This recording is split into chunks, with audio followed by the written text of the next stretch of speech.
Враќање на довербата на граѓаните во Уставниот суд и во правната држава. Новиот претседател на Уставниот суд Дарко Костадиновски го представи својот врвен приоритет. Вети дека ќе биде безкомпромисен кон политички и било какви влијанија. Ќе се залага за независност и самостојност на судиите и судот.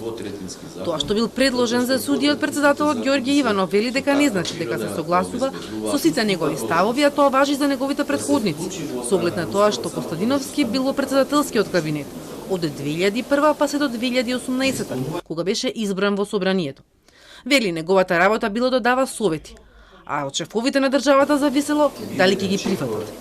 Новиот претседател на Уставен ќе се залага за носење на системски закон за судот.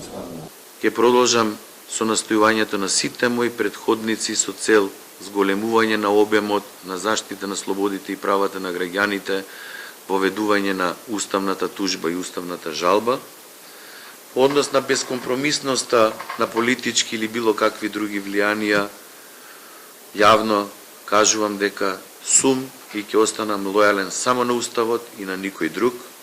Костадиновски вети и поголема транспарентност, ќе бара поддршка од колегите, седниците на Уставен повторно да се снимаат. Најави дека судот во иднина ќе отвора повеќе предмети по сопствена иницијатива. На прашањето дали ќе иницира предмети за држењето на две функции од техничкиот премиер Џафери и министерот за здравство Демири, како и за заклетвата на претседателката Силјановска Давкова, најави дека ќе разговара со колегите за сите актуелни прашања и дилеми во јавноста поврзани со кршење на Уставот.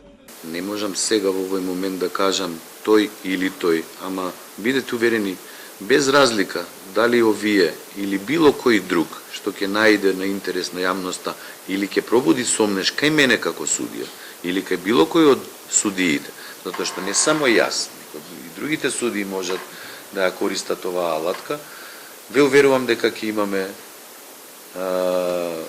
засилен судски активизам. И тука нема да правиме разлика дали овие предмети поважни, поневажни, затоа што ви кажав, работејќи по предмети ни уведуваме доста аномалии. Најстариот активен предмет во Уставен е оспорениот закон за јазици. Новиот претседател очекува во најскоро време судијата известител да му го достави, за да го стави на дневен ред. Мандатот го почнува со полн состав на суди, нешто што беше предизвик на минатиот период, но и со нов деловник, кој треба да ги спречи манипулациите со држање на предмети во фиока со месеци или години. Костадиновски беше избран во 10-тиот круг гласање, откако пред него тројца негови колеги не успеа да добијат двотретинска поддршка. Зошто и како поделеноста во табори на судиите се промени кога неговото име дојде на ред за гласање. Костадиновски вели дека судиите гласале според сопствено убедување и критериуми.